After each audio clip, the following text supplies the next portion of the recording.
well. Yeah. And them all, and well, the names. I'll tell you after this. Yeah. Because the lad found it all when he was in jail, and deposition things. It named all the top ones, and all the most of them from around here. Hey Don, can you hear them? Don. How you done, mate? Great lad, Don. Can you hear him? Yes, thumbs up. Loud and clear.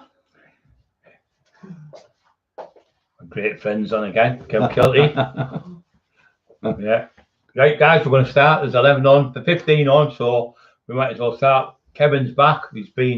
Kevin, tell the folks where you've been. Well, literally, I've been helping my son out with advising with the pub and that. My son Jack and he's and we've been getting it decorated and that. So it's been a busy few weeks. And then with the COVID setback and that, and what was that? So it's the Leeds Hotel, but they call it Kilty's Bar as well. Oh, Kilty's Bar, that's better. So it's starting to pick up. It's good for them, they're learning, they're doing a good job there actually. And the customers are in. You had some nice people and. Keeping the idiots don't really come in, to be honest with you, for obvious reasons. You don't want them in, do you? So they're giving it a wide berth, I'm getting a job on the door there, so behave yourself. Yeah, we've had a few good visits from Carl come and see us. Carl Valley and Sam, they're both looking good. Richard's been in a few times. Oh, well with the fight, didn't he? Simon, excellent. The world's strongest man now. And he's been boxing training this big Thor for. A lot of years, and Simon decked him twice. And I think he made some. I think he was told not to knock him out. Simon. If Simon went to the knockout, he would have got it. Because big difference between bodybuilding and professional boxing is massive. I think Simon just wanted to prove a point by knocking him down twice without knocking him out. But then again, this Thor afterwards. Became great friends with Simon, the world's strongest man. He's in the Game of Thrones and that. Right. And he had a butter shirt on saying up the butter, so they actually the butter known worldwide. Simon could end up in movies and all sorts because that lad's obviously he's in contact with him now. So good to how God works at Mysterious. Yeah. How's Richard been getting on? Richard's been doing really well. He had 2 races last week, won them. But he's also had a little bit of a groin strain tear, which is slightly concerning because it's Olympic trials this week. But hopefully he'll be all right. But these things happen. What is he running now? What races? Well, this weekend he's running the 200 meters for Olympic trials. Right. But he's also part of the A squad for the relay team. What does that mean? He's in the A team for the relay squad. It's like a 6-man team, Right. And will that be the 2x200? No, the 4x100. 4x100, and he's the third leg. And well, the last time they were unlucky not to be world champions, actually they got world silver champions. I remember. And the incoming runner to Richard pulled his hamstring. Luckily, well, normally they got disqualified. Richard was that switched on. He eased off go and got the baton and passed it to the last leg runner. They ran the fastest time ever in European history, not just British history, in European. How Richard talking about limited Christie and all that crowd. So to be one of the the record holders of the European is great. The other thing I was going to have a quick chat about was especially yourself and our friends in Scotland, Falkirk, John, and that, and the other lads in Scotland, was the football match the other night. England v Scotland, you were lucky of Scotland, they should have won, I thought. Well, Scotland actually played really well, and England didn't play too well. I mean, if I would have my choice, I'd like England and Scotland to go through for obvious reasons. But in respect to the Scotch the other night at the pub, which became a really good, funny talking point, and the lads thought I was kidding. We had a big poster put up outside, England v Scotland, kick-off 8 o'clock Friday, and half-time food, haggis.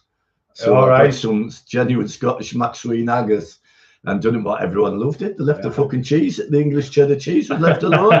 No one wants the English cheddar. It's cheap stomach, isn't it? Yeah, and beef tart and all sorts, It's all good stuff, but I've never tasted it myself. Because it's actually tasty, it's nice, There was another one up there, it's called Stovies, and it's beans, potatoes, mince, onions, and carrots all mixed. That's what it is, and it's a cheap way for feeding a big family, so when you're struggling.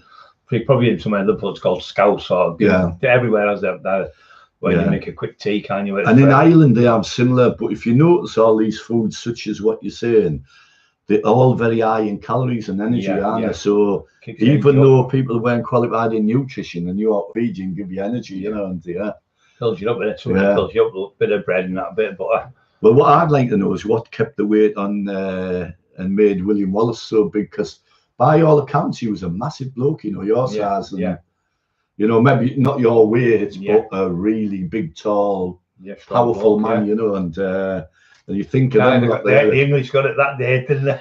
Yeah, well, sorry, the Englishes were out of order there, and at the Battle of Bannockburn, you know, they got knackered because we only had the little claymores of Scottish. Yeah, they had all the big horses, and they actually got stuck in the mud. That's what got them caught. And they were coming in and getting them, and then the fight, when they had the big fight where it was all just mainly kids. Yeah, and that's how Flower of Scotland is. That's the songs about the kids fighting the English. But the Battle of Bannockburn was well, I went there when I went to visit the Wallace Monument with Luke when Luke was a kid about 10 years ago, and we went up to see Falkirk John, who lives not far from Bannockburn, and we went in to see the museum and the place where the Battle of Bannockburn was. And you look at it and you look on the film of Wallace, even though it wasn't at there filmed, wherever the film was similar, and just the trees in the background. Could you feel like they're as if they were there? I felt spiritually as if you knew what happened there. You know, it was. I'd love to go there again. It was really haunting in a nice way, you know. And Luke, my son, put a replica of the Bruces on, you know. And, so we love Scotland. We love Wallace. You know. So so England match tomorrow night as well, and Scotland play. Who do they play tomorrow? England play Czech Republic, and Scotland play Croatia. So technically, Scotland have still got a chance of qualifying, and you know. I remember the old days. I used to go with a lad called John. John, second name now. From Scotland, obviously from Scotland. We used to go, and he used to look like Sean Connery, and he actually used to do the stunts with Sean Connery. He used to wear the dog as a red cat, and he used to have the cigar, and he used to play golf and everything.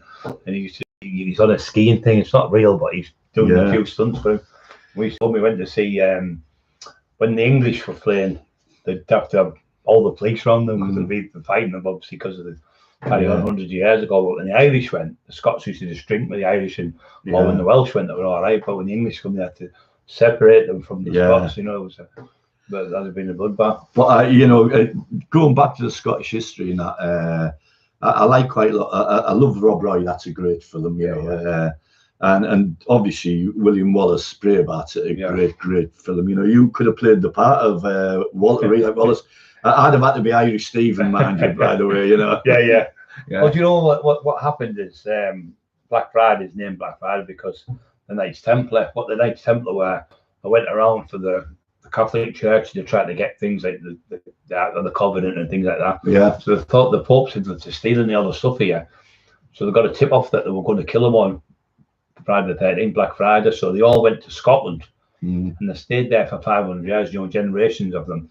And they never lost a war once. And when they left, the English come and beat them. But they're nice. That's for the Knights. It's unbelievable. But a lot of Scottish are really Danes, like Bjornsson and Icelandic and Vikings went there because it was easy to grow food compared to where they went. So our family, the McGiverns, go back to the 11th century, the Vikings. I've got a thing somewhere. I'll bring it out next time. I bring it. But my uncle Tam went right the way back to my ancestry, 11th century.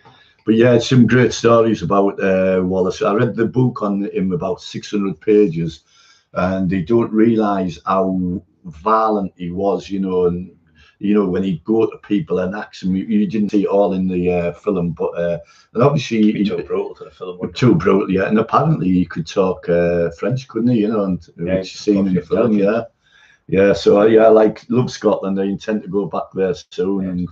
Scotch Falkirk Johnson is bringing some quality eggs down for you. You know brilliant. But anyway, on the other hand, just to other people, this is first time I've been back with Bryce since the night before he went in hospital. And when he first came out of hospital, it looked quite concerning, to be honest with you. And we were all a little bit worried. And then Bram was helping him with the steps and ID and, you know, lots of other people helping, and now he just seems to be getting that really back to it. We were praying, and Yeah, I was talking, everyone was really crying. It was Yeah, like there so was spiritual, people, wasn't it? wasn't it? Everyone was, Holy Spirit was pretty definitely tearful, here. yeah. Bram was bad, and Yeah. we all went. We were all upset with it. But God said I'd get through it, and I am getting through it. The recovery in the last 2 weeks is, you know, week or so. I've seen Brad. There's a few of the idiots from Unbelievable. The idiot up the road said he's a dead man walking, calling Marty and me saying waiting for Heaven's Gate or something. Yeah. So here I am, I'm walking. You know, absolutely pathetic. You just, you know, that idiot, you know, hopefully everyone gives him a wide berth, and, you know. We've been really good, just not really doing any training, just like stretching. Yeah. Emma's never stopped me, wife. She's absolutely brilliant, been helping me, getting me out of the bed. I'm 20 odd stone, she's pulling me up and getting me down, and it's been really hard. She's never let me down once. But healthy wise, you look really healthy now. I feel good. I think you just got to not overly push it. You're doing really well, you know, just do your physio exercises bit by bit. When they said I was paralysed and you won't walk for 2 years and 3 months, and I went, you never said this before the operation. I know. So anyway, I got out of bed, sneaked out of bed, and hands working up better now. A lot better, yeah. The other one's a bit better, but it'll get there. But had the physios out, and said it's really strange that the patient knows more than the physios. Yeah, well, you always did, didn't you? I actually, we know a little bit more than the fucking doctors. I said to the doctor, you know, he said, I said, you know much about the human body? He said, well, I am a doctor. I said, I said, I can name all the bones. He said, so can I? Said, but I can do them in Latin. He was laughing, he did all. And also, Bri, another good thing he's doing, which I've been, even though I haven't been round there, I've seen him on the Facebook and what have you, getting plenty of daylight, sunlight in, vitamin D, you know, which is good for everyone to get out there, you know, go and sit and look at the trees. Even I was the other day, I was in the car and went somewhere and just sat and watched the green, you know. It's just great. I mean, Matty Turner's he's been like a rock. He's been picking me up, feeling a bit down some days. That's good, Matty, yeah, good lad. Takes me down the countryside. We went to the Gare the other day, we had fish and chips. We just sat there, I said, just be quiet. We all sat quiet. And I thought, listen to the gods, the birds, the waves, the wind blowing. I thought, it's unbelievable. It's the best so free in it. therapy and relaxation in the world. You can go well to the seaside, anywhere. It might be in the middle of a cemetery with green trees or whatever, and you can just sit there. Best health and meditation. It does. Your brain just calms down. So happy and that serotonin just poof. And realise there's nothing to worry about in life. You know, there's what if that happens? What if this happens? What if it doesn't?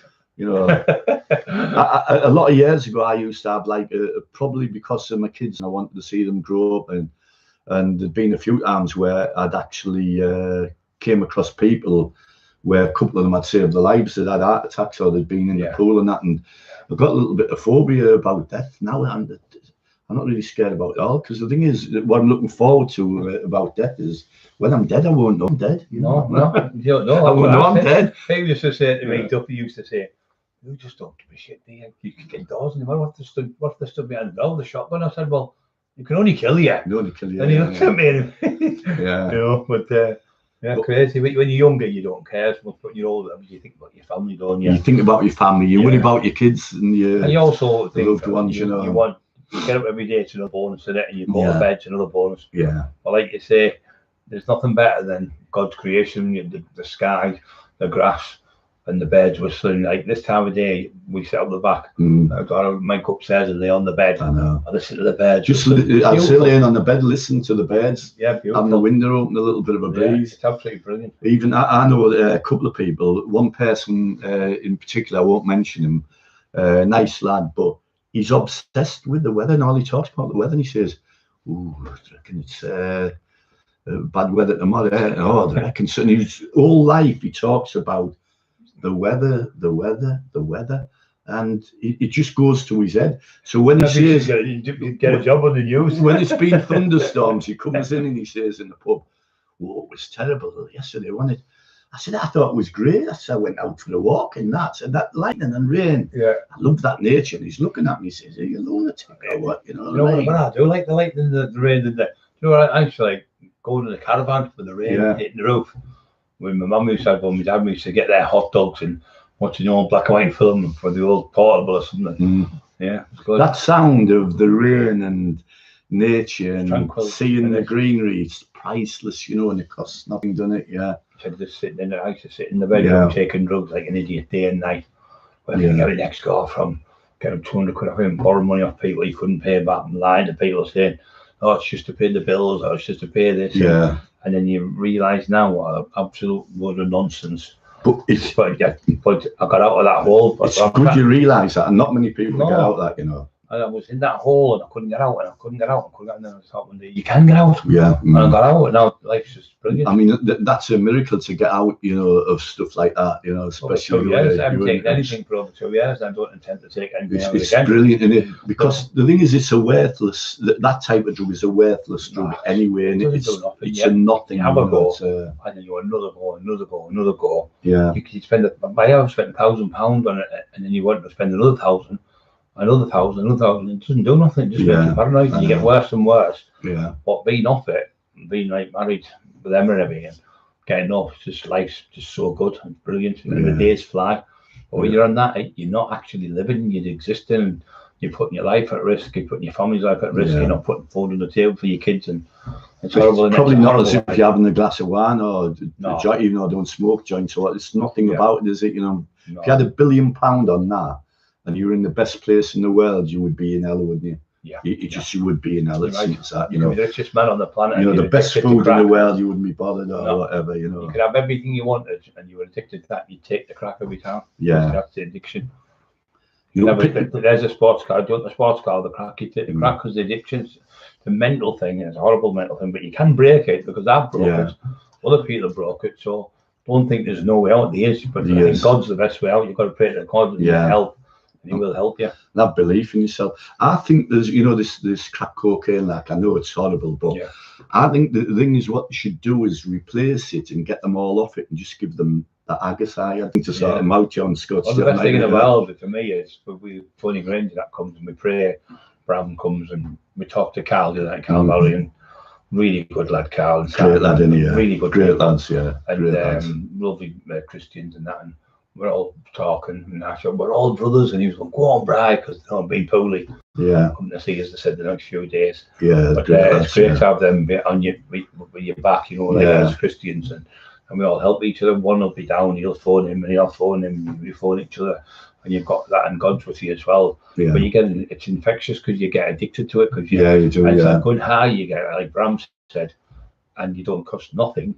Yeah. And it makes you feel great. Yeah. And even when you learn to do that, when you're on a bit of a downer, you got to train your mind to think this is only for a short period of time, you know, and you bring yourself back out. I always say, I know people hear me, I say it's a bit like the weather. You sit there, all of a sudden, boom, thunder and lightning.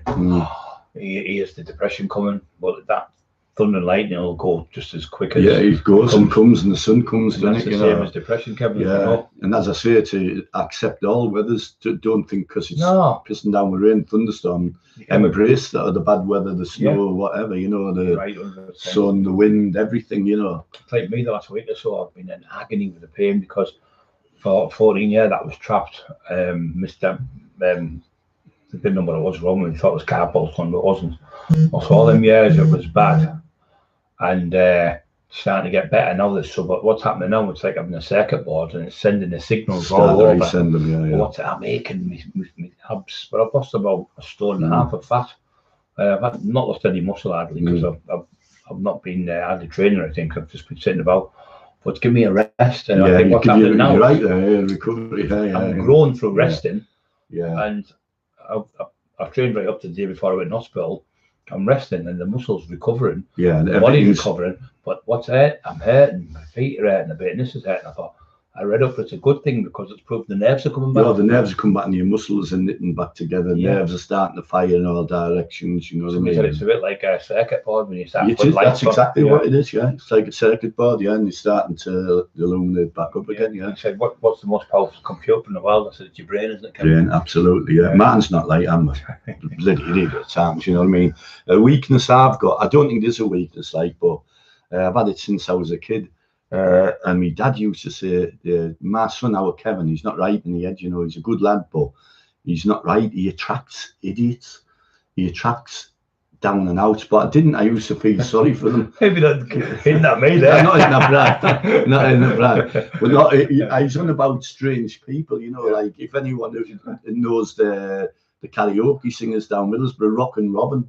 You know, one and half a man, the two brothers. One's half a man, one's Rock and Robin, and they both thought I was their manager, because I used to get them picked up to go to the bandboxes, and the Winniebanks lads will know this. There was one called Desmondo Domingo.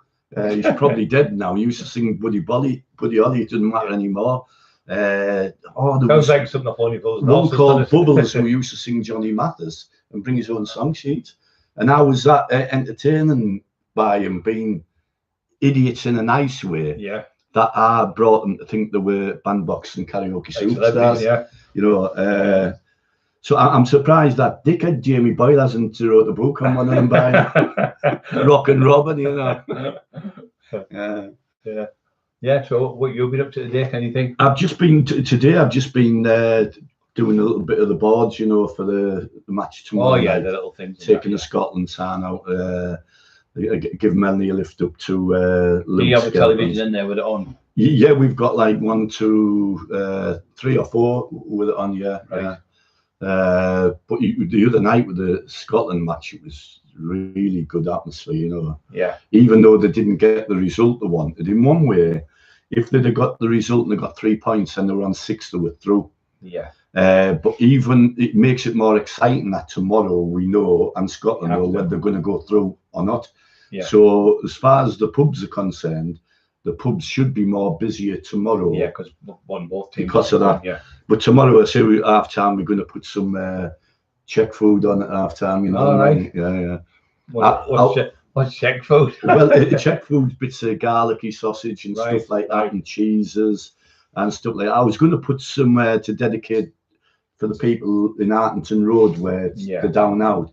I was going to put some Artington Road food on, but that'd mean me putting bowls of nothing on the table, you know. But I'll go down there and feed them one of these days. Actually, I should have took them a load of haggis, shouldn't I? The Artington Road lot. Yeah, cool. And I do like them. You know. Why don't we go to Kevin's pub one day? We will do that. When you get sorted, Get me sea legs. Yeah. You know, talking about COVID, another thing I did, and I double checked this as well a number of times.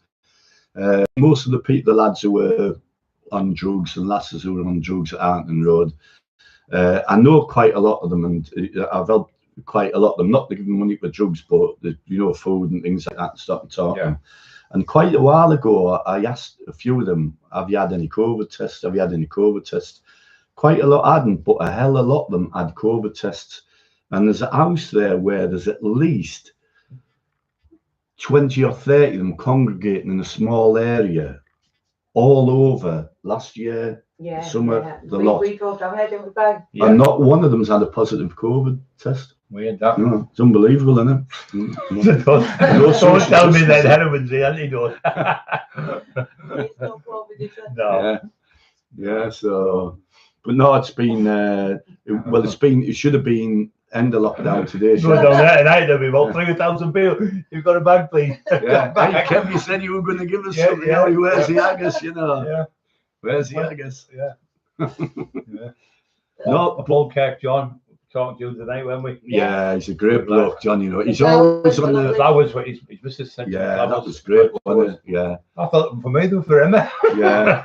He's coming down in the next few weeks, actually, so he'll probably stay at the pub. We've got him a Scotch room there. Right. Tartaned out and that. Sounds good, mate. I might have that for myself, that one. We might even get him a William Wallace, so as long as he doesn't take it outside the pub, like. Yeah. But Falkirk, John, like you, he's very similar to you in this manner. He will only wear shorts. Well, he sounds like a Scotsman. He only wears shorts, you know. Tough as nails. Yeah, he's a great lad, yeah. He drank all McGuinness when we were last at the pub, like, but I was pleased to give him it for nothing as well, you know. Yeah, it was good. Yeah. I used a little bit of Guinness. I used to train, not the competition, but train for like to get big and strong. I'd have like a little Mackerson or something. Mackerson was I did when I was training. Mackerson, that was like a sweet stout, wasn't it? Yeah, it's like I used to have a little bit of lemonade and it was really good. Yeah, Mackerson with a bit of lemonade. Iron, isn't it? Yeah, very, very good. That and Guinness, the stout, yeah. Call it for food, don't they? Yeah.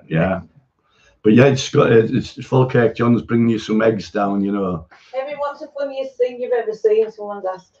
The funniest thing I've ever seen, there's a number of things actually. Some of them I can put on some of them I can put on video. I've probably got a top 10 of funny things, you know. Let me think as we talking, but Donna said, I'm sure Brad tells you all the time anyway, but he's lucky as you're looking after him. Oh, but that's true. One of the cheekiest things I've saw, and funniest at the time, was listening to a police scanner, and it wasn't doing any crime, but listening to a police scanner. And them days, Lima 1, Lima 2, so and so, and we just sat there listening in the house for entertainment purposes. You can get the shipping on it and all sorts. Lima 1, Lima 2, you know, traffic control, armed response here. We've just seen Brian Cockerill. We're going to try and tail him, but from the front of his vehicle, meaning we're going to try and follow you, but hope you would. And he said, he seems to be going in our direction. Lima 1, blah, blah, blah. Hey, he's flashing us, Cockerill's flashing us, he's in the Cosworth, he's flashing. Just drive on. He's right above our tail end. He's pull over, see what he wants. He says, he's getting out the car, Lock your doors, officers. He's knocking on the window, wind the window down. Yeah. What's the problem? Right, what the fuck are you doing speeding? You're doing 60 and a 40 mile an hour. So it was Brian pulling the coppers up the speed. That was the horse and jockey. Just speeding. He only pulled us up for speed. He only pulled us up for speed. What should I do? I'll just drive off, leave him, ignore him. It was me and Paddy Watson in that car that day, because Paddy had the scanners. So that was a funny one. There's lots of. You won't believe what he's done. He's only pulled us up for speed. And then they kept following us, the drug squad, the crime squad, and everything. It was me and Speedy. So one day we said, fuck it, we're going to follow them. So we started following them all over. The next minute, 8 police cars surrounded us. What are you doing? I said, well, it must be their turn. Tig, you're on now. And they just started laughing about it. Yeah. Another funny thing, anyone from Winniebanks will know this. There used to be a bloke called Dennis Grayson. Lovely bloke, but he got frightened by some fireworks and went a little bit not all there. And he ended up becoming really untidy, unkempt, scruffy. He was about maybe 60-year-old, used to have a tie around his waist, trousers falling down, dinner all over his face. But we used to befriend him and look after him and let him in the house, give him a breakfast and that. But every day he had this habit of walking over to our house in Winniebanks, just picking the phone up, saying, no, hello, police, it's just Dennis here, Dennis Grayson, just to tell you, I think there's going to be a robbery tonight. And he was dead serious. I think there's going to be a post office job done, actually.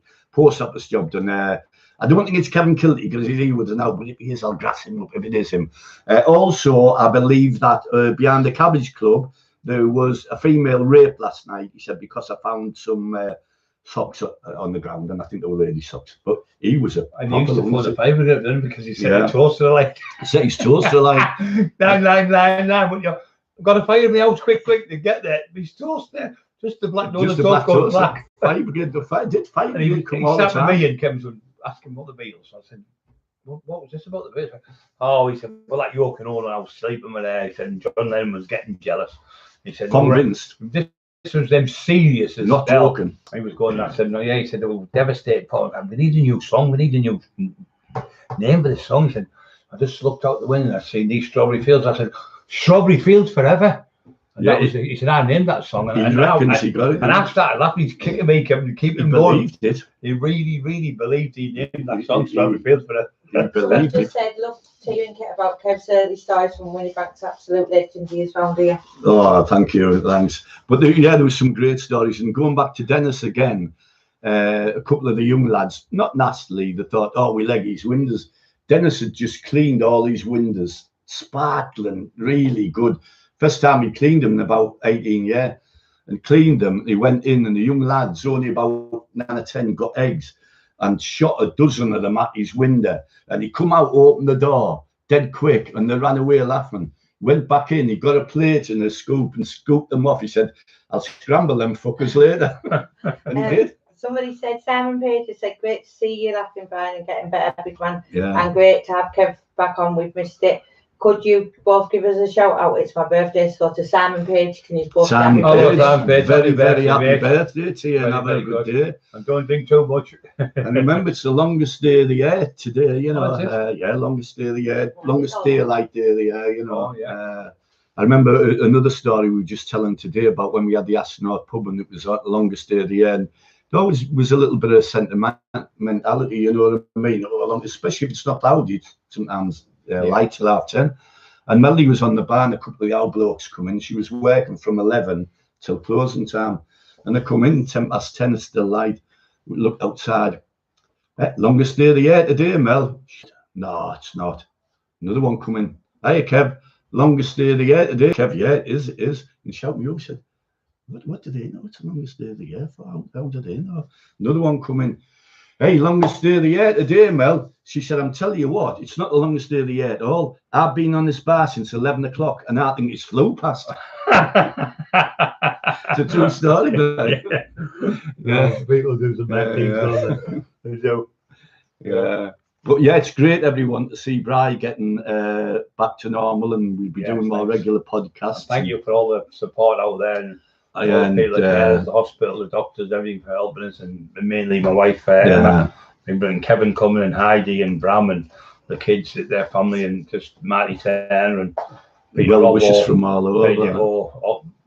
And thanks also for the funds, because you've seen Brian's getting some more better. Yeah, we've got more stuff. Yeah, shortly you'll be able to, with the extra funds, get some stuff to do outside in some nice places. Well, the camera we've got at the top is really good. The picture now we can see really clarity. We've got the lights, we've got microphones, we've got all sorts of things now. Someone said you're looking really well, Brian. I've been following your recovery, you're spurring me on. I had a brain op last year, and it lost the use of my left side, but it's all coming back. Keep it up, big man. Who's that, Emma? Who is it? It's called Case Stap. Yeah, good. Case Stap. Well, keep your chin up. Best wishes, and keep you positive. Just keep positive, man. When you're feeling down, and you'll have them days. I've had them myself. But it will go. Just keep thinking, I'm going to get better. I'm going to get better. When you start saying to yourself you're not going to get better, you get that brainwashing yourself. But just keep positive, and you will get there. Just trying to find that lady. Another quick funny story. There's a lad called Sweetie Peter Armand, who we know. Do you know him? Not sure. Sadly, he won't mind me telling you this, but anyway, he suffers a little bit now with memory loss and whatever. But he's very funny, a good lad, very strong as well, really hard worker. But he's not quite firing on all cylinders, if you know what I mean. But we look after him, help him out, good lad. And a number of years ago, about 20 odd years ago or more, he was driving up the road, Norton Road, to turn right on his push bike into Talry. As he was turning right, a United bus, single decker bus, hit him full on, head on, smashed his skull up, really ill, literally died. He was in hospital in a coma for 8 weeks, nearly died.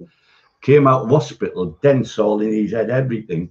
And the United bus firm sent him a bill for 800 quid for the damage his head done to. You're joking? Yeah, to the somebody last night called Rick Cooper, right? Got in touch with and said, "Hi Brian, you're so good, mate. Me and my mum watch you every day. My mum loves you. Maureen is 76 and all there.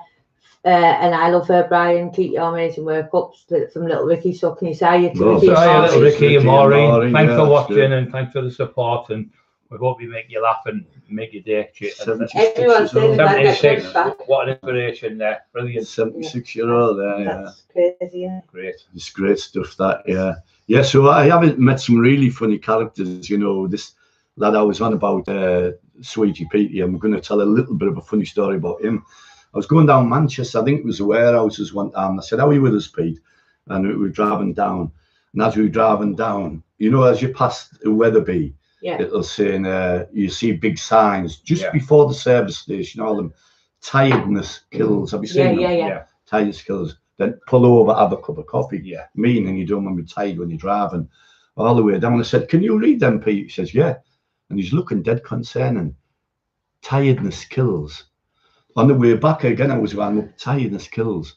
Anyway, as he got out of the car, he looked dead worried. He said, "I'm going to the doctor's tomorrow." And I said, "Oh, all right, Pete, come back." He said, "So what you been?" "I've been to the doctor's."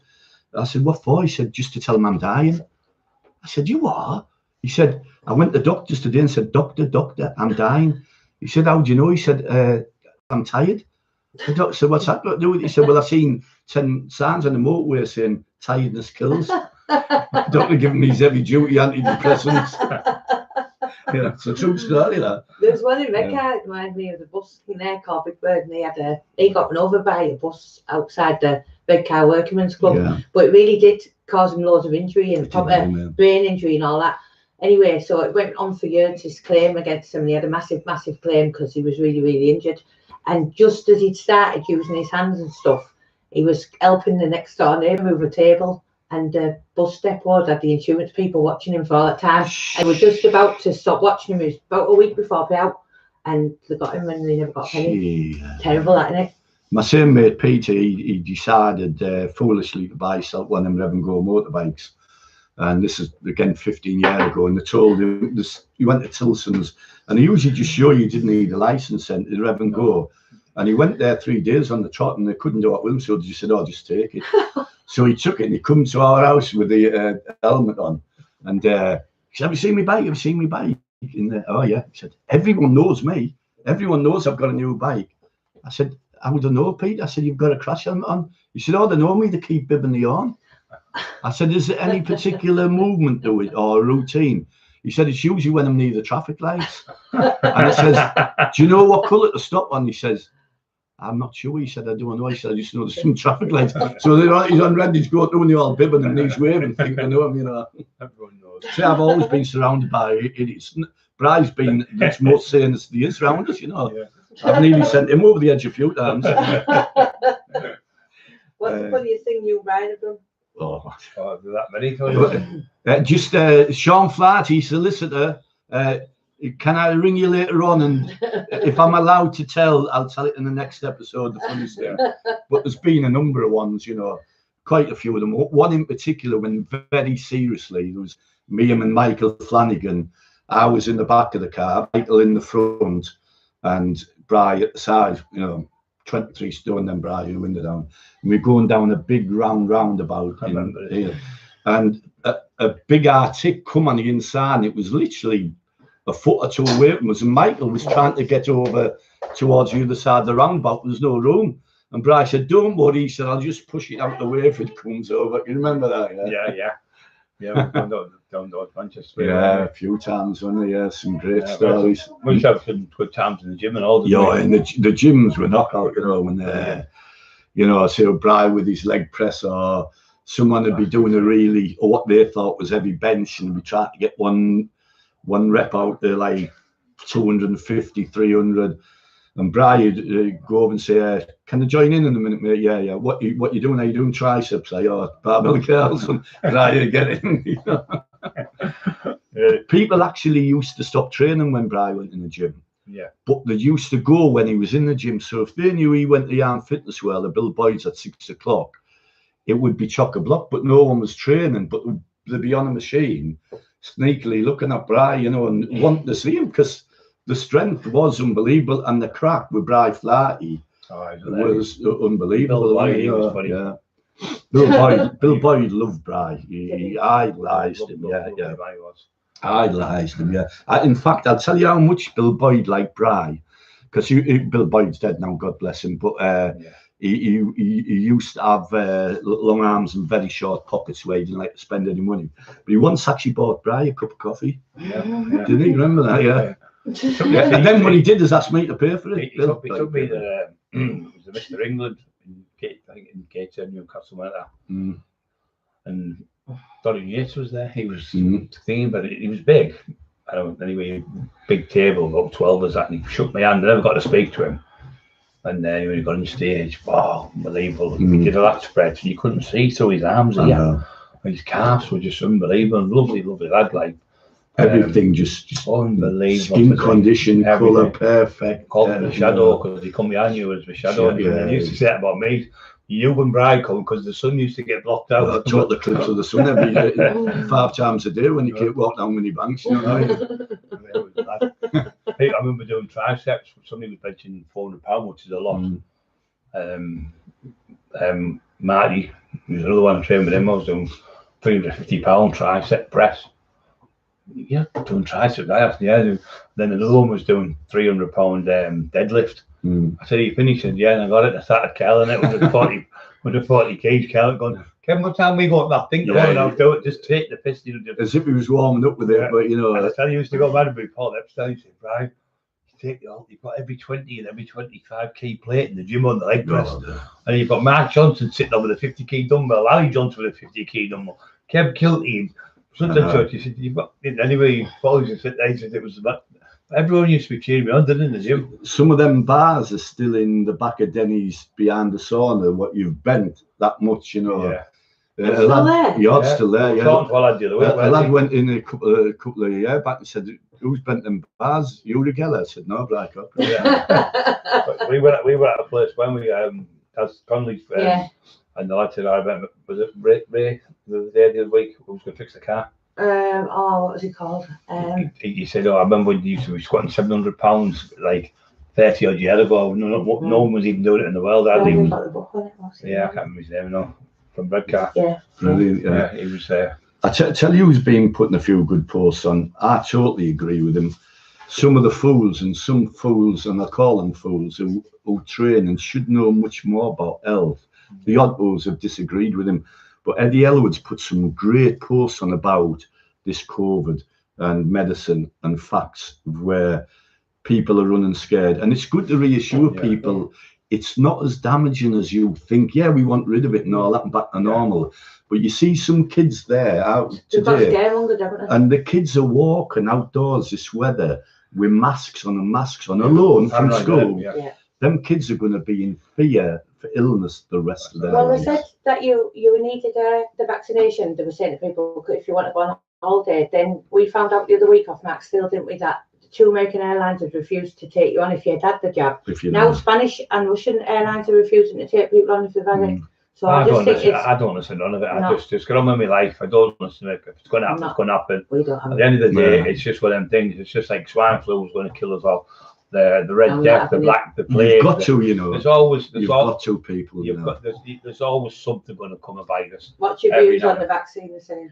I don't know. Really, tell you. I don't think we're not having it, are we? I'll tell you, Matt. We've had the COVID. Yeah. And I think it's just a really strong flu virus.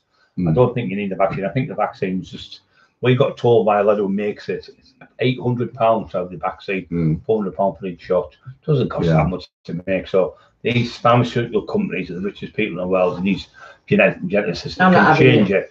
You don't need it. Someone's making trillions and trillions and trillions of pounds out of it, and they're also scaring people. If the vaccine works that much, I know at least 4 people who've had a double dose of the vaccine and retested for COVID. Yeah. I think most people, unless you're seriously ill, their own defences will fight that body. And what you've got to say, regardless of what, nobody knows what the side effects of that vaccine is. No, because it doesn't. Immediate ones, some people have been ill. Well, some people have died on it.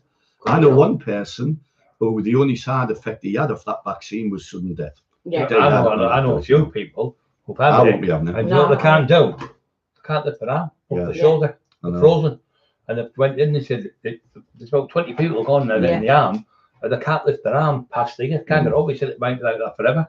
So you can't sue them because it's a trial.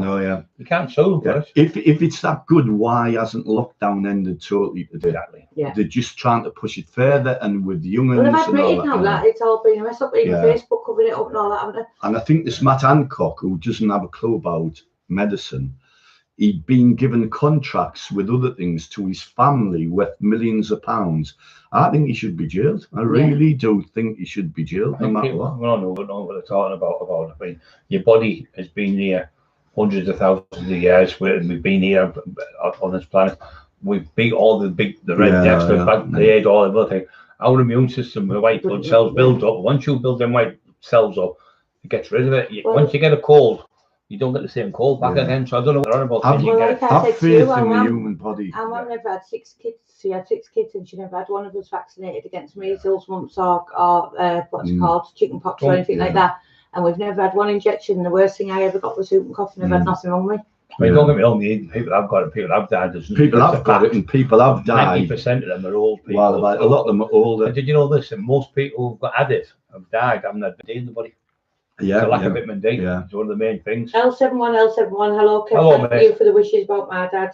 You're As welcome. did Brian, and his ashes are at his birthplace in my car. Yeah. Oh, we're on about this last night. You're gonna go and take some flowers there. Flowers. Yeah. If you let us know, was it on the beach or something? Just whereabouts. Yeah. That'd be nice. We just talked about that last night. Yeah. Brilliant stuff. That, But don't sit worrying about viruses and making yourself. Yeah, you make yourself ill if you. If this could happen, if that could happen, this could happen, that could happen. You just, you know. I mean, when they make these statistics, Brian, another thing that really does annoy me to a certain extent is say, and it's the news, the main news will say, 2 people have died today who've died within 28 days of having the virus. What's all that about? Yeah. So it's like me having a headache now. Yeah. And I got rid of the headache, but in 3 weeks time, I have a heart attack. And they say, he's died because of the headache. Open up your mind. You're right honest. A lot of people are really intelligent, and a lot of people who are like billionaires and that don't watch the news. Yeah, it drags you down and it makes you depressed. A kid's been raped today, a man's been stabbed, somebody's been shot. And I don't listen to it because that's what's made up to let people want to. Same as newspapers, they don't read them. No, I'm not interested. I think if it allows people to be more clean with the hygiene, like washing their hands and that's always a good thing, the gels, but to have all these masks on, walking the street, kids and that, and then all these royals at Ascot, cuddling together, one rule for one, not for the other, you know. Give us our freedom, let us back out. I think it was as bad as it to catch it. We'd have had a lot more, because you've got to remember when the virus starts, it's at its strongest. Why would you wear a mask a year later when the virus has been out from day one? It just doesn't make sense to me. Yeah, you should have had the mask from day one. Yeah, you could agree. Yeah. But look after your own health. Take some nice vitamins, eat some good foods, get plenty of stuff down. I think the human body's a marvellous thing, isn't it? And I think it was. I think the immune system and all that was created. And it's like a machinery inside, isn't it, how it works? And I think when you start getting vaccines injected into you and putting the actual disease into you and stuff like that, your immune system can fight it off. God created us like that, didn't he? I mean, how did people live years ago? I mean, we were just talking about the Wallace years and that, you know, walking from Scotland, didn't have a map or a field or a road or anything, York, taking weeks to get there, killing people in all sorts of weather. They didn't have a pillow to sleep on and out, you know. We are lucky today, very, very lucky, you know, embrace it. Cherish your life, don't live in fear, you know, thinking, you know. I seen an old woman the other day, God bless her. I was in Lidl, I turned the corner and she body swerved me quicker than Ronaldo would. You know, but unfortunately, he fell into a can of beans, set of beans, I had to grab hold of her. All because she didn't want to go near me. Oh, because of that. No. We had a mask on as well, but, you know. Well, I walked into the bank. The woman said, "Who would have thought in a million years Brian Cockerill could walk into Barclays Bank without the army sponsor arresting him with a mask on?" With a mask on, He's serious and all. Another thing I'd like to thank my kids yesterday. I got, like, as you can imagine, Father's Day cards off them and all that and what have you. And I had a bit of good crack with them. And Heidi sent a little one, says, this song reminds Bram of you, Kev. And one of them, we was saying Harry Brown, you know, the old film where the old bloke goes killing all the arseholes. And the other one was my daddy was a bank robber. Oh yeah. But actually, I was never a bank robber. You know, I always wanted to work. Maybe in the post office. I always wanted to work for the post office, mind. You know, I was always after the post office employment. I was wondering why they never used to give you a gyro the post office. Not a bank robber, you know, no chance. I hope everyone had a good Father's Day yesterday, and all the mothers who were on their own, you know, bringing up kids, and all the fathers who were on their own bringing up kids. You know, I think Father's Day, all the people are on their own bringing up themselves. Yeah, bringing up themselves. Yeah, me included. I'm bringing up myself every day. You've just got to take life by the horns and live every day as if it was your last day, because one day it will be. Yeah. And you moan about this when you're young, but I do it myself. But at the end of the day, life's worth living. Yeah. It's not worth sitting, what's going to happen? Oh, I might not be able to pay this. Oh, my car. It's just a house. It's just a car. It's just material. It's just a computer. It's just a phone. It doesn't mean nothing. Your health means more than anything. If you've got your health and your mind, you can do anything.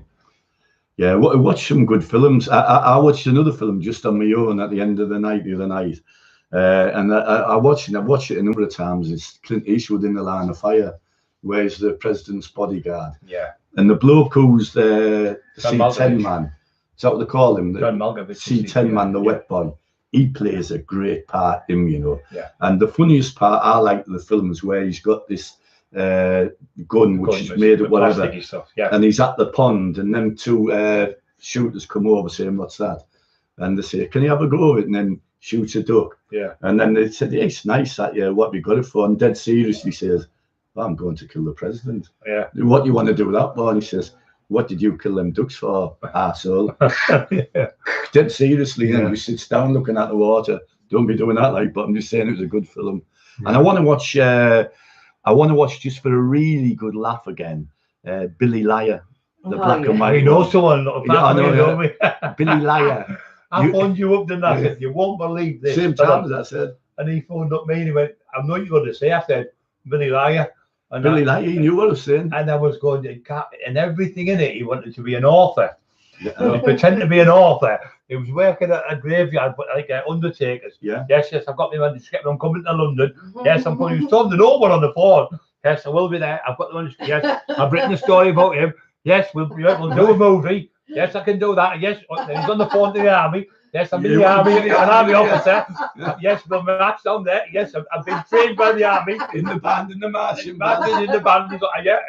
Yes, I can drive a bus. I'm coming in the bus. And he's there with the slap. His end outcome is he wants to go to London on the train and takes his girlfriend. And guess and what? then his bottle goes and he gets up to get a carton of milk. And guess what? The one we're on about down there now. Yeah, Billy Boyle. Billy Liar. Billy Liar Boyle. Oh my God. I have to tell you what, when that came on that night, it's about 2 o'clock. And we started watching it with just starting half an hour. It's absolute just. I mean, I said this is just take the PISS because this is him to a T, you know. So it wants to be this, wants to be everything. Wants to be in the marching band, you know. He's a soldier, pretend to be a policeman. Likes to be near little kids, you know. Yeah. Oh, unbelievable. Shocking, isn't it? Yeah. Story. Billy Liar. We believe that was when Marty was a good one. Do you remember he got bullshit? Yeah. He got engaged to one girl. He was engaged to another girl. He got the ringing picture up there, just lying to whatever your money about everything. It's him. You've got to watch it. It's him. And then where did he get a job? It's in the Undertakers. Then he pretended he was going to be an author. Then he was what? Didn't he pitch all the mail or something? Yeah. Oh, he's pinching all something to do with the mail, didn't he? Out the post office or something. He was trying to get rid of it. Oh yeah. Absolutely. It's him in it. That is him. It is. You'd think it would be. He even looks like him actually. Yeah, it looks like him. Yeah. Absolutely. He was going. This is. We couldn't stop laughing. We were on the bed watching it. Watch it. Watch Billy Liar. Tom Courtney. You watch it. It's black and white film. It's hilarious. Unbelievable. Yeah. Man, at least train in the end to get a pint of milk, didn't he? Yeah. He didn't get back on. He's pulling Gelb and going. You'd think it was written a script for him. Yeah. On the other serious note as well, again, I'd just like to mention how good Bry's recovery is starting to go, because a few weeks ago, I'll be honest with you, I thought, you know, and when he said the doctor said, what did you think, Kevin, when you first seen him first Friday? Well, when he was walking, he was shaking like Muhammad Ali was, you know, and then when he said the doctor said it could be a few years, I hoped for the best but feared the worst. What did you think? But I always thought he'd pull through it. Did you? Superman never tells that.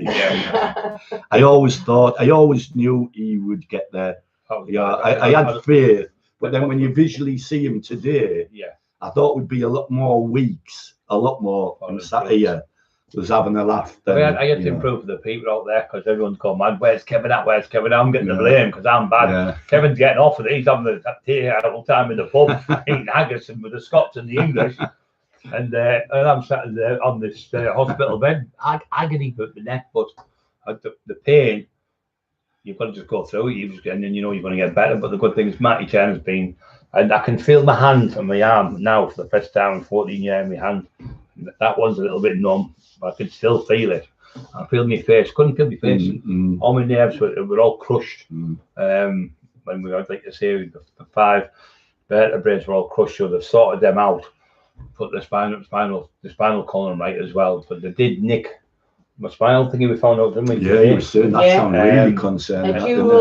A dual tear under C5. Which we didn't know. It was an emergency. They had to do it. It's only 1 in a 500 operation. It's actually a very small thing, isn't it? What happens, but it's a serious thing. So they had to actually glue the tendon, I think, wasn't it?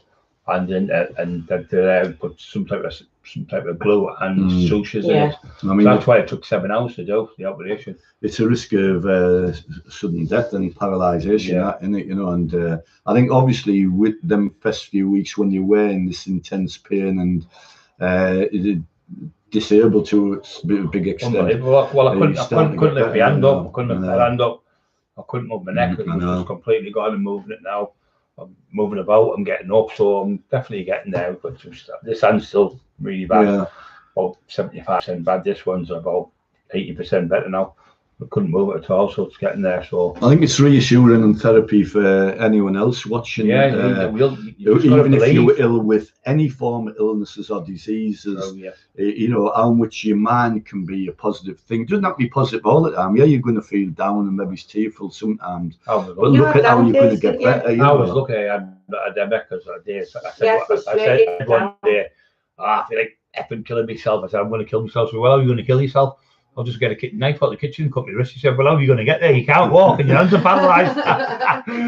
So it made me laugh. So that humour made him laugh. I've had enough. He said, I'm going to kill myself. So he said, just pass me all the morphine. So I said, no, I'm not. So he said, that's all right. I'll just do it myself and take coffee. And then I went, how are you going to do that, right? And he said, go get a knife. And I said, do what with it? He said, slip me on foot. I said, well, how are we going to get a knife? He said,